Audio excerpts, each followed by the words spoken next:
안녕하세요. 82년 가장 오늘의 일기 시작합니다. 지금 강원도에 계시는 아버지를 뵈러 혼자 올라가고 있는 중이고요. 와이프와 딸내미는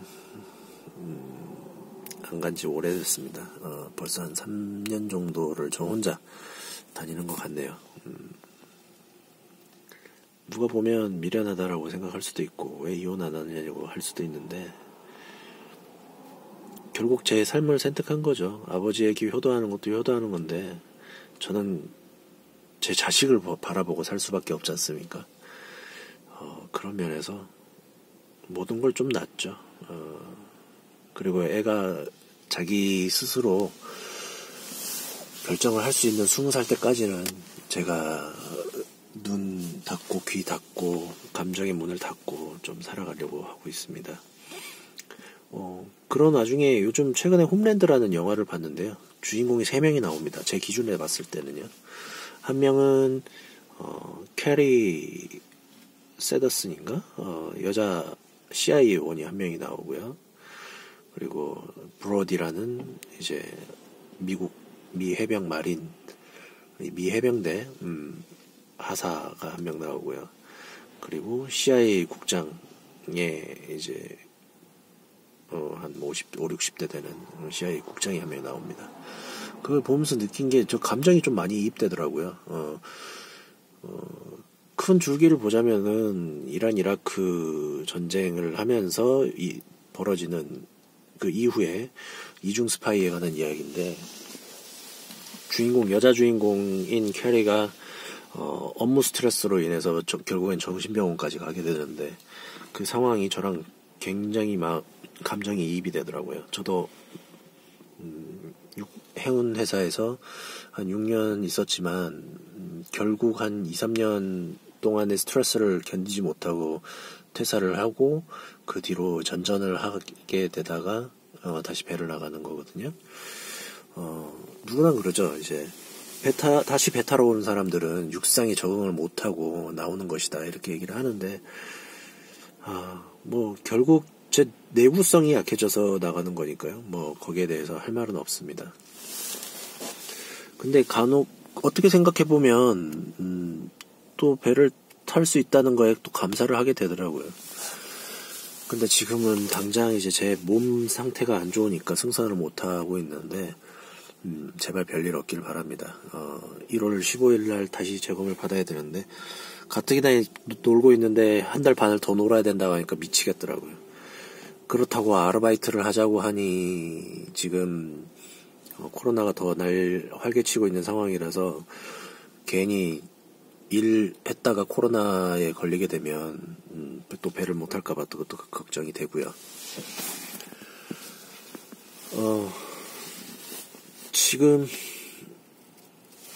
다시 홈랜드 얘기로 돌아가면 CIA 요원인 그 캐리가 미혼이죠. 결혼을 하지 않았는데 어느 날 갑자기 그 이라크에서 포로로 잡혀있던 미 해병대가 구출되게 됩니다. 그 주인공 이름 브로디고요. 아이들이 어렸을 때 이제 이라크 파병 나가서 8년 만에 그 집으로 돌아오면서 또 가정 환경이 바뀌죠. 아이들과의 갈등, 와이프와의 갈등. 와이프는 당연히 남편이 8년 동안 안 돌아왔는데 죽은 줄 알고 이제 그 남편의 친구와 관계가 있죠. 당연히 있을 수밖에 없죠. 그거 보면서 저는 이해는 갔습니다만 어쨌든 또 거기서 이제 일어나는 갈등이 있고 아이들이 또 혼란스러워 하고요. 그리고 또 그 브로디의 그 첫째 딸이 사춘기인데 사춘기를 겪으면서 그 질풍노도 시기가 그 감정이 그대로 느껴져서 가슴이 많이 아프더라고요.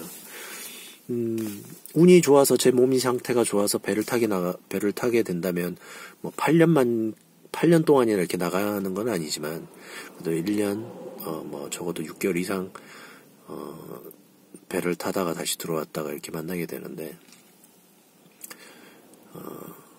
딸내미가 어떤 반응일지 그것도 살짝 궁금하기도 합니다.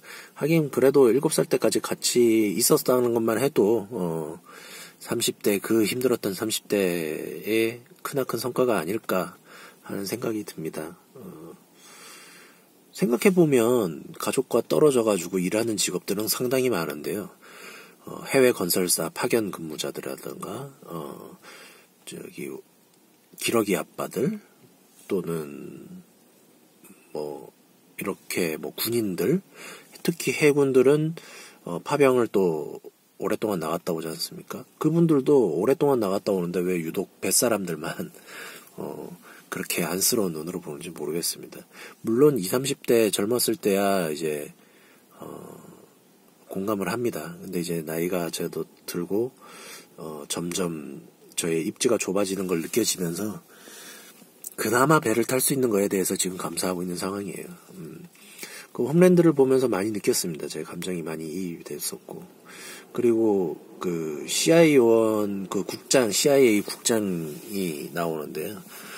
일이 바쁘겠죠. 많이 바쁘고 집에 잘 못 들어가고 이러면서 또 와이프와 갈등이 벌어집니다. 그걸 보면서 또 느껴지더라고요. 제가 배를 다시 타려고 했던 이유 중에 하나가 평일에 매일 아침 일찍 7시 출근해서 7시, 8시 출근해서 9시부터 11시 사이에 들어오고 그거는 야근도 아니라고 하는 사람들이 많겠죠.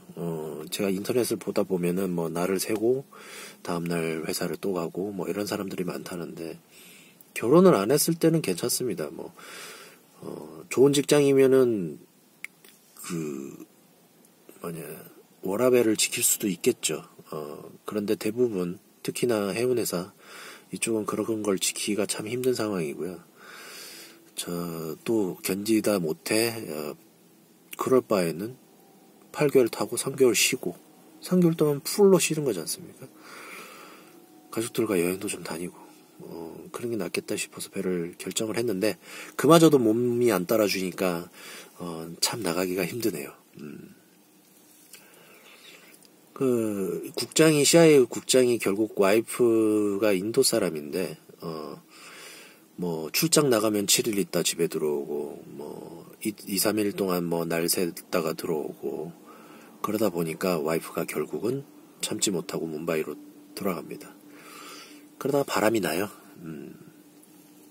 그걸 보면서 또 와이프를 탓하게 되지는 않더라고요. 제가 보면서 어쩔 수가 없는 상황인데 와이프는 자신의 인생을 살지 못한다. 못하고 있다. 라면서 자신을 되찾고 싶다 하면서 이제 인도 뭄바이로 돌아가고 자선 사업을 하다가 바람 나다가 다시 남편에게 돌아오는 그런 내용도 좀 있던데 정말 사는 건 힘든 것 같습니다. 그런 걸 보면. 아무튼 홈랜드가 시즌 8까지 있더라고요. 저는 지금 시즌 3 끝을 지금 9화 정도까지 보고 있고요. 숨막힌 사실적인 첩보전인 것 같아요. 스트레스, 서로를 믿지 못하는 상황 등등 강추합니다. 홈랜드 꼭 보세요. 많은 위로가 될 겁니다. 그것도 보면서. 예, 이상입니다.